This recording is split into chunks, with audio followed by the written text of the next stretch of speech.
네, 정치라운지 오늘은 조혜진 국민의힘 의원, 고용인 더불어민주당 의원과 함께 전국 현안 짚어보겠습니다. 안녕하세요. 예, 반갑습니다. 네, 안녕하세요. 예. 자, 서울 양평 고속도로 백주알 둘러싼 정치권 공방 사그라들지 않고 있습니다.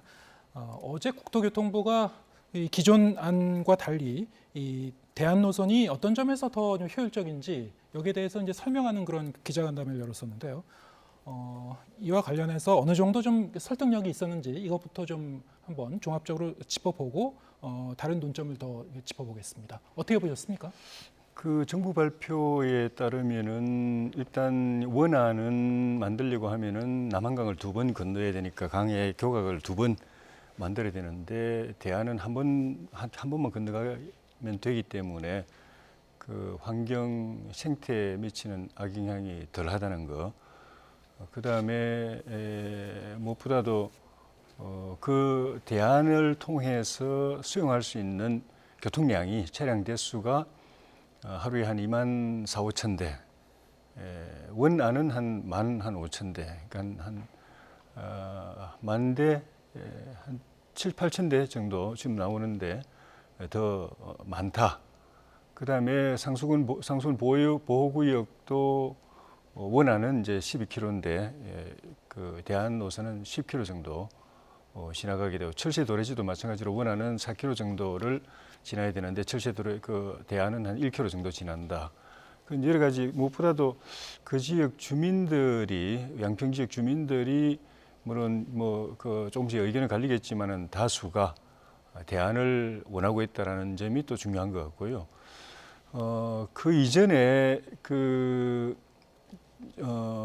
원래 2017년도에 이 서울 양평 간에 고속도로가 만들어진다고 정부가 고속도로 5개년 계획 발표했을 때 그때부터 지역에서는 그 정부가 검토하는 안 중에 남양평 IC로 연결해서 강상면에 있거든요.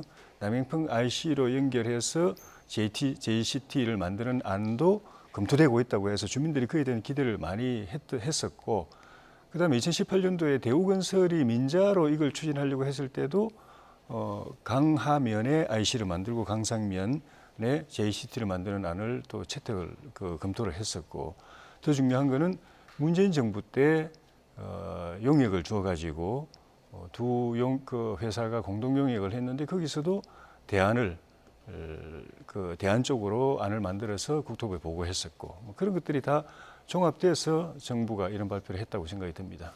네. 지금 저희 화면에도 나왔습니다만 이 환경성이라든가 교통 수요라든가 뭐 비용에 대한 뭐 언급도 있었고요. 그래서 이 대안 노선이 좀 더 낫다 이런 것이 이제 국토부의 해명인데 그럼에도 불구하고 지금 그 여러 가지 뭐 의혹이라든가 의구심을 표시하는 분들은 여전히 지금 남아 있고 민주당 쪽에서도 굉장히 좀 반대하고 계셨어요. 민주당 쪽에서 네. 어떻게 보셨습니까? 원래 지금 서울 양평 고속도로의 처음 그 시작의 어떤 원인 자체가 그 6번 국도가 너무나 혼잡해서 양평의 그 두물머리가 풍경이 좋고 굉장히 관광지로 각광받고 있는 곳인데 이러한 교통을 이제 분산시키자 이런 거에 의해서 출발이 됐던 것이고요. 그래서 지금 몇 가지 뭐 내용을 가지고 원래 양서면이냐 강상면이냐라고 하는 것들의 효율성을 가지고 얘기하는 것은 지금 본질에서 좀 논점이 벗어난다라고 저는 생각을 하고 있고 이번 사건은 2008년부터 13년간 한 번도 양서면으로 가는 거에 대해서 내부의 주민들도 그렇고 또 양평군에서도 문제 제기를 하지 않은 사건이 갑자기 바뀌었다는 거예요. 종점이. 그리고 바뀌었는데 보니까 거기에 대통령 처가가 인근의 여러 가지를 다 합해보면 축구장 한 4-5개 정도의 땅을 보유하고 있다는 거. 그래서 이것이 도대체 어떻게 된 일이냐라고 하는 것들을 좀 규명하자라고 지금 이 문제를 보고 있는 거거든요. 그래서 저는 한마디로 얘기하면 이거는 대통령 처가 부동산 특혜 의혹 사건이다 이렇게 보고 이 의혹 사건을 철저히 규명하고 양평 군민들이 원하는 바가 뭔지를 찾아서 정상화시키는 것이 이 문제의 해결점이다 이렇게 보는데요. 우리가 그렇게 보는 이유는 첫 번째는 이 기존의 양서면에서 이 노선을 변경해야 될 필요성을 아무도 제기 안 한 상태에서 주민들에게 의견을 묻지 않았다는 거예요. 그래서 공청회도 없었고 또 군의회 사람들도 알지 못했다는 것이고 특히 그 행정부의 책임을 짓고 있는 양평군이 한 번도 그걸 바꿔서 얘기한 적이 없습니다. 그래서 이전에 뭐 김성교 국민의힘 그 군수일 때도 그랬고 우리 정동균 민주당 군수일 때도 그랬고 하물며 지금 현 군수도 올해 1월 달에 어떤 게 좋겠냐고 국토부에서 그 다른 세안을 가지고 다시 물어봤을 때도 이 양서면을 우선적으로 호의적으로 받고 이 강상면 이 부분에 대해서는 이 경제성에 있어서도 이건 검토해봐야 될 소지가 있다. 그리고 사업 비용도 너무 많이 든다. 이렇게 부정적으로 분명히 대답을 했거든요. 근데 이게 5월에 들어서 전략 환경 영향 평가에서 갑자기 결정된 것들이 이제 확인돼 가지고 이런 문제가 야기된 거고요. 그리고 마지막으로 이제 가장 황당한 사건은 이제 원희룡 장관이 만약에 이렇게 민주당이 계속 제기한다면은 백주화 시키겠다. 이렇게 선언을 해버렸어요. 이건 뭐 애들 장난하는 것도 아니고 그 국민들의 원하는 바가 뭔지를 가지고 장관이 성실하게 그거에 대해서 답변해야 될 위치에 있는 사람이 마치 우리 옛말에 똥낀 사람이 성낸다 뭐 이런 짝이고 어떻게 보면 누가 도둑놈이다 이렇게 외치는데 도둑놈이냐 아니냐를 해명하는 것이 아니라 없던 일로 하자 이런 양상으로 가고 있거든요. 그래서 이러한 전반적인 것들이 굉장히 좀 캥기는 구석이 많이 있구나 이런 것들을 다시 한번 확인하는 거고요. 그래서 결론적으로는 이 결정 종점이 이렇게 느닷없이 바뀌는 과정에서 정상적인 절차를 밟았느냐 그리고 이 대통령 처가의 전반적인 그 땅 소유 형태를 알고 있었느냐 또 이런 종점의 변경 과정에서 혹시 용산 대통령실에서 어떤 지침이라든가 외압이 있었느냐 이런 부분에 대해서 정확하게 규명을 하는 것들이 우선이라고 생각하고요. 저는 궁극적으로는 이거에 대한 대답은 원희룡 장관뿐만 아니라 대통령 그다음에 부인이 직접 대답해야 될 그런 사안이다 이렇게 보고 있습니다. 네, 여러 가지 해결되지 않은 그런 이 의구심들이 많이 남아 있다. 그런데 만약에 이 변경된 노선이 훨씬 여러 가지 면에서 국토부가 얘기한 대로 또 나은 그 지점들이 많다면 왜 애초에 그러면은 그 예타를 할 때는 이 변경 노선이 올라가지 않았는지 이 부분에 대해서는 많은 분들이 좀 궁금해하는 것 같아요. 어떻게 보십니까? 뭐 그 자세한 사정은 모르지만은 이제 그 과거의 사례에도 국토부 발표에 따르면은 예타에서 통과됐던 것이 이 본 정식 또 그 타당성 조사에서는 바뀐 경우가 8개 가운데 한 4개, 한 50% 정도 비율이 있는 거다. 민주당은 그런 예가 없다고 발표를 했는데 국토부에서는 그게 아니다. 최근에에도 예타 통과된 4개 안 중에서 정식 타당성 조사에서 4개가 바뀌었다라고 이야기를 했는데 지금 쭉 말씀하신 그 2008년도 이후에 아무 변화가 없던 것이 왜 갑자기 바뀌었느냐라는 것에 대해서 의혹이 있다면은 그건 우리 정부가 아니라 문재인 정부가 다발 사안이에요. 지금 말씀하신 대로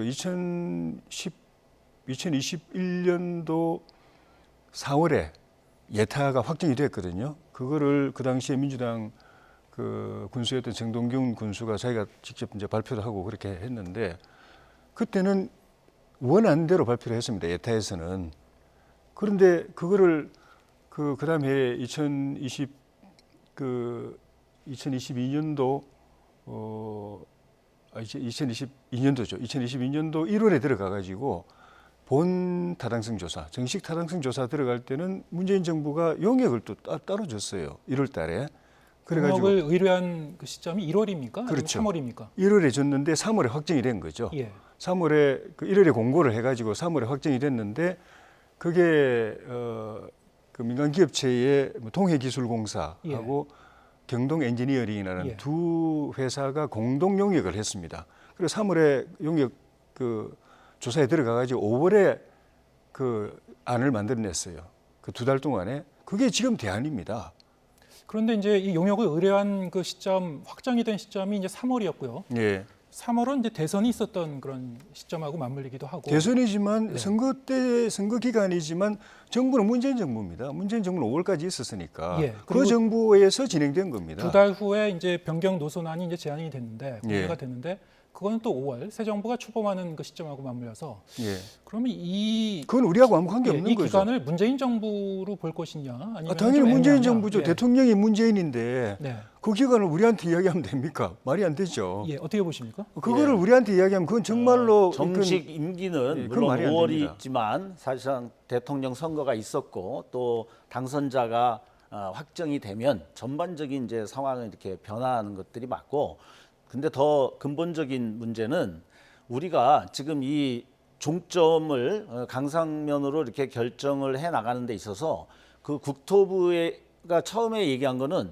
이 제안자가 누구냐라고 했을 때 양평군이라고 얘기했거든요. 줄곧. 그러다가 이제 지금 뭐 오늘인가 이렇게 또 설계 용역을 했던 것들도 뭐 확인을 해가지고 얘기하고 있는데 그거는 그거대로 물론 살펴봐야 되겠지만 가장 중요한 거는 어쨌든 이 부분에 대해서 우리가 예비 타당성 조사를 21년에 할 때 우리는 이런 절차를 국가에서 공인된 기관에다가 맡기고 그것에 대한 결정을 존중해서 하는 거거든요. 네. 그걸 KDI가 한 거거든요. 예. 그런데 그러면 우리 국가 공인기관이 한 것에 대해서 그 설계 회사에서 제안한 부분을 가지고 그 비중을 우리가 나눌 수가 없고 중요한 거는 그런 용역을 해볼 수는 있는데 이것을 결정하는 과정이 투명해야죠. 13년 동안 변함이 없었던 것들을 바꾸려면 당연히 공청회라든지 그다음에 그 살고 있는 주민과 또 그 행정의 주체인 양평군의 의견을 들어서 해야 되는데 이거 무슨 군사작전입니까? 왜 비밀스럽게 누구도 몰랐던 사실을 어느 날 깜짝쇼로 발표를 했냐 이 말이에요. 거기에서 지금 의문을 우리가 제기하는 거고 그 깜짝쇼의 결과가 대통령 처가가 잔뜩 땅을 사들인 그곳이다라고 하는 데서 지금 문제가 되는 건데 이것을 자꾸 핀트를 어긋나서 뭐 문재인 정부 탓을 하고 있는데 과연 주민이 어디로 예상을 하고 있었냐 그리고 무엇을 바라느냐 이런 것들에 맞춰서 이것을 봐야 되죠. 그래서 이것을 자꾸 핀트를 어긋나는 쪽으로 가서는 안 된다고 생각합니다. 네, 그런데 지금 그 새롭게 이제 국힘 쪽에서 또 문제 제기하신 부분이요.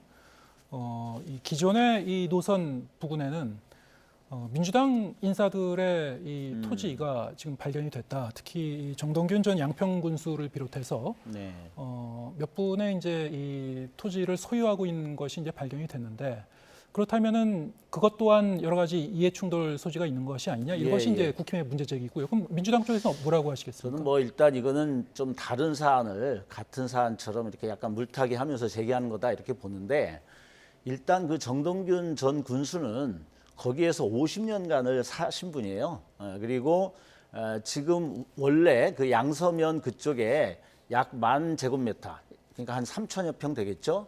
이 3,000여 평의 기존 땅이 있었고, 근데 이제 집 앞에 뭐 진입로 이런 것들을 얘기하면서 약 250평 되는 그런 땅을 이제 매입을 했다는 거예요. 그런데 뭐 그분이 그 설명한 대로 한 건지 마음에 뭐 다른 게 있는지 이걸 제가 100% 대변할 수는 없습니다. 물론 그렇지만 원래 50년간 살고 있고 기존부터 원래 있던 땅에다가 자기 집 앞에 뭔가 원래 살고 있는 집에 그런 진입로의 어떤 시비 여부 때문에 했다라는 것들이 상당히 우리가 설득력 있는 어떤 해명이다라고 보여주는 부분이고 중요한 것은 정동균 군수가 이것의 어떤 집값을 올리기 위해서 뭐 다른 쪽으로 결정된 것을 노선을 바꿔서 개입했다든가 이런 게 아니기 때문에 오히려 지금 투기성으로 의심되는 이 사안하고는 질적으로 다른 거거든요.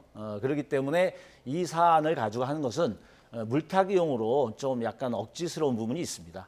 하지만 뭐 직접 관여했는지 관여 안 했는지 여부는 우리가 모르더라도 예. 어디까지나 우리가 이제 고위공직자 그리고 고위공직자 이제 가족들의 소유 토지와 관련한 여러 가지 이제 노선 변경, 이해 충돌 부분에 대해서 주목하는 건데요. 토지를 구매한 그 시점 자체가 또 이 예비 타당성 조사 결과 발표를 앞두고였어요. 이 시점도 좀 애매한 것 같아요. 어떻게 보셨습니까?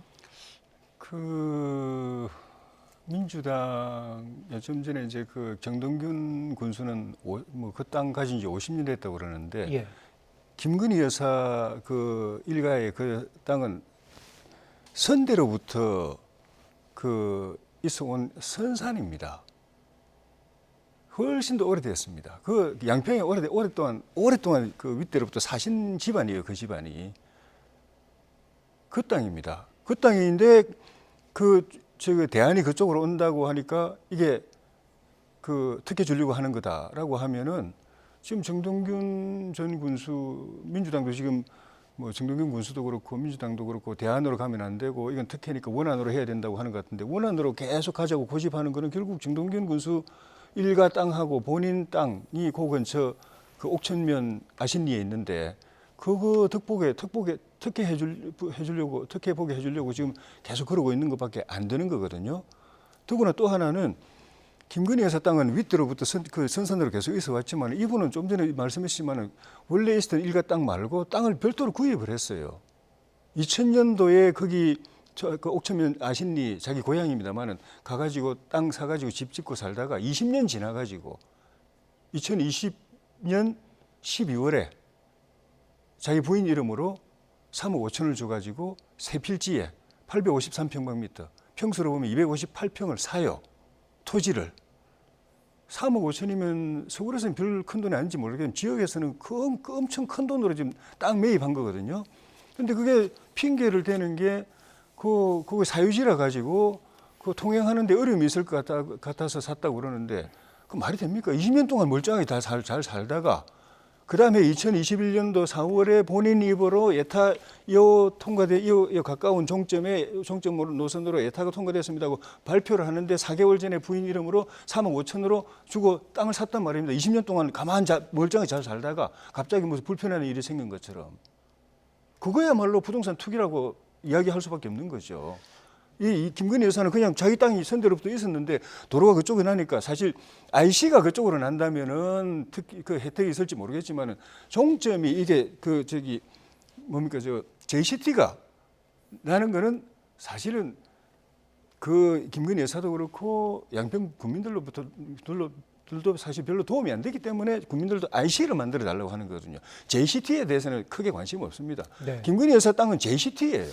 사실 좀 이제 핀트가 좀 어긋나신 것 같은데 지금 정동균 군수는 거기서부터 오랫동안 자기 필요에 의해서 땅이 있었고 또 자기가 살아야 되잖아요. 그러니까 살 집을 산 것 자체가 뭐 도덕적으로 문제가 있습니까? 그래서 그렇게 살고 있었던 것이고, 그 뒤에 그러니까 살고 있었던 것이고 지금 문제가 되는 거는 약 260여 평의 이 땅을 이제 샀다라고 하는 거 예타 전에 그렇기 때문에 이 부분들에 대해서 뭐 검증이 필요하다라면 할 수도 있다고 봅니다 저는. 그런데 지금 중요한 거는 그분은 원래부터 양서면으로 종점이 된 거는 무슨 본인이 군수일 때 영향력을 끼쳐가지고 자기 땅의 땅값을 올리기 위해서 바꾼 게 아니고 그 전에 김성교 국민의힘 군수가 12년 동안 할 때 또 정병국 국회의원이 있을 때 그 노선을 계속 견지했던 거예요. 유지했던 겁니다. 그러니까 본인은 그 상태에서 원래 자기 땅이 있었던 거고 양서면으로 종점을 방향을 세웠던 것은 전 군수가 한 거예요. 근데 지금의 이 사건의 문제는 뭡니까? 멀쩡히 오랫동안 논의되고 다 그런 줄 알고 있던 땅이 지금 현 정부 들어서 급전해가지고 이것이 대통령 처가가 그리고 조상 대대로 있다고 하는데 그 이후에 산 땅이 많죠. 그 이후에 그래서 그 뭐 장모도 있고 그 처남도 있고 그래서 이 땅들이 갑자기 바뀌는 과정에서 이거는 굉장한 권력형 비리형 특혜다 이렇게 의심되기 때문에 이것이 문제가 되고 있는 거죠. 이거를 비교할 걸 비교해야죠. 300평이 갑자기 정동균 군수는 자기 땅에 특혜를 보려고 종점을 그쪽으로 땡겼다가 아니고 2021년도 4월에 그걸 발표를 했는데 넉 달 전에 거기 가까운데 땅을 샀다는 거 아닙니까? 그러니까 다르게 보면은 마치 없던 땅을 그 투기성으로 이렇게 했다라고 비춰지게 지금 뉘앙스가 얘기를 하는데 예, 3,000평 정도의 자기 땅이 있었고 집 앞에 그렇게 해서 약 260평 정도의 그 땅 자체가 지금 얘기가 되고 있는 거라는 거예요. 그래서 이걸 단순히 지금 투기형으로 해가지고 종점이 바뀐 대형 사건의 원인을 지금 밝히는 문제하고는 좀 차원이 다르다. 지금 여야의 주장이 이렇게 엇갈리고 있는데 국민들 입장에서는 사실 양쪽 주장 다 들어봐도 다 당황스러울 것 같습니다. 그래서 이 여론에 어떻게 좀 반영되고 있는지 여론에도 좀 큰 변수가 되고 있는 것 같은데요. 리얼미터 조사를 좀 보겠습니다. 윤석열 대통령의 지지율이 39.1%를 기록했고 특히 지난주의 흐름을 보면은 화수목 목요일까지 꾸준히 하락하는 흐름을 보기도 했고요. 지금 오염수 공방도 뜨겁습니다만 이 고속도로 특혜 의혹도 굉장히 좀 뜨거운 감자이기 때문에 얼마나 영향을 줬다고 보시는지요? 그거는 영향이 없는 것 같아요. 지금 표에도 나오지만은 그 원희룡 장관이 6일 날 그걸 발표를 했는데 그 이전에 5일, 4일에 발표해서 대통령 지지율이 조금씩 떨어지고 있었습니다. 예. 오히려 윤 장관이 그걸 그 사업 취소하겠다고 발표하고 나서 7일은 오히려 대통령 지지율이 올라갔습니다. 이거는 관계 없는 거죠. 만약 관계 있었다면 이게 그 호재로 작용을 했다고. 목요일 봐야 되는 6일 거죠. 이제 백지화 선언을 이제 갑자기 했었고 예. 6일에 이제 이 조사 결과까지 나오는데요. 예. 예. 그 4일, 7일은 5일, 6일은 이제 떨어졌고 예. 7일은 좀 다소 좀 올라갔습니다. 올라갔죠. 그러니까 예. 4일, 5일은 이게 백지화 이의 이슈가 나오기 전이거든요. 예. 전에는 떨어졌단 말입니다. 근데 이슈가 터지자마자 또 올라갔어요. 그러니까 이건 오히려 영향을 줬다면은 저는 뭐 어떤 영향을 줬는지 모르겠지만 수치로 나타난 걸 보면 오히려 호재라고 이야기해야 될 상황이 돼버린 거죠. 수치를 가지고 이야기하자면. 주 중반에는 저 문제가 계속 제기됐기 때문에 예. 아니 취소 발표한 게 그 핵심이니까 그것 때문에 그 이슈가 터진 거잖아요. 취소해서 백지화 선언으로 올라갔다고 보시는 겁니까? 그러면? 예. 아니요. 그렇게 해석하기 어려운데 수치가 그렇게 돼 있으니까 예. 올라간 걸로 나와 있잖아요. 지금 글쎄요. 4%가 올라간 해석하시나요? 걸로 나와 있잖아요. 네, 일단 뭐 지금 말씀하신 것처럼 이번에 사건이 여기에 뭐 100% 반영됐다 그렇게 보이지는 않는 측면이 있어요. 근데 이제 중요한 거는 앞으로 저 추이 약간의 변화지만 이걸 보면서 앞으로 어떤 것들이 벌어질 것인가 이걸 예측하는 게 중요한데 우리 민주당도 지난번에 LH 사태로 인해서 사실은 저희들이 서울시장도 지고 또 대선도 지고 엄청 영향을 끼친 사건이거든요. 국민들은 이 땅 투기라든지 이 부동산에 대해서 굉장히 예민합니다.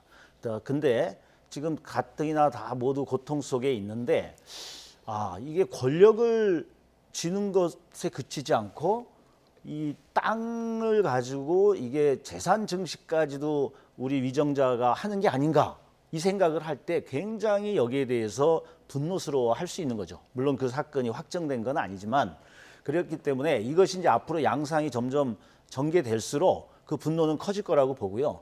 특히 그 원희룡 장관의 행태를 보면 이게 지금 국민들이 어이가 없어가지고 입이 다물어지질 않아요. 그냥 이게 여태까지 본 적이 없는 행태들이에요. 국민의힘의 모습을 보면 당시에 원희룡 장관이 발표를 할 때 조혜진 의원님 안 계셨죠? 뒤에 의원님들이 병풍을 섰어요. 그런 일이 없는데 과연 이게 원희룡 장관 개인의 판단으로만 백지화를 과연 선언했을까? 저 정도로 의원들이 뒤에 서가지고 이 발표를 옹호할 정도가 되면 그 용산에 대한 영향력이 꽤 있지 않았을까? 그러면 이 영향력이라고 하는 것이 지금 국민들이 갖고 있는 의구심을 더 증폭할 수밖에 없는 거거든요.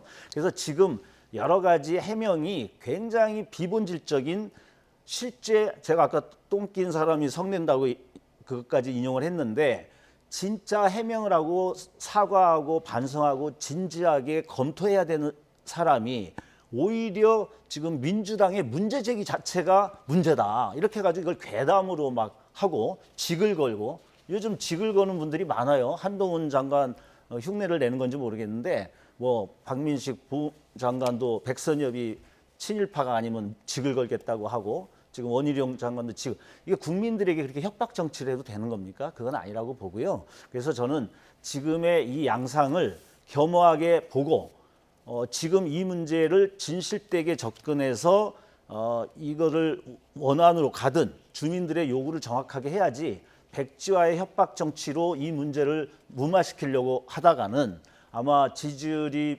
점점 더 국힘이 급전직하할 것이다. 저는 그렇게 예상을 합니다. 네, 다음 주 민주당의 이런 괴담 선동이 후쿠시마도 마찬가지고 과거에 뭐 광우병이나 뭐 천안함 또 사드 다 마찬가지지만은 민주당의 괴담 정치가 국민들은 조금씩 이제 깨가고 있는데 왜냐하면은 당했구나 속았구나라는 걸 느끼면서 옛날처럼 그렇게 휘둘리진 않지만은 그래도 아직은 그 먹힌다고 생각하고 그렇게 하는데 그 바람에 민주당의 정치하는 모습이 정말 극단으로 가고 있고 이건 단순히 뭐 국회에서 다수 의석을 가지고 발목 잡는 걸 떠나가지고 국책 사업을 이런 식으로 완전히 망가뜨려 버리기 때문에 이런 상태로 가면 나라 운영이 될 수가 없습니다. 그러니까 민주당의 이런 극단적인 행태에 대해서는 특별한 처방이 필요하다. 저는 그래서 이번에 이건 결정을 잘 했다고 봅니다. 그리고 그래 안 할 수가 없는 게 민주당이 선거용으로 이렇게 흠집내고 그 흑색성전하고 모략하고 이렇게 해가지고는 결국은 사업을 계속 방해할 거기 때문에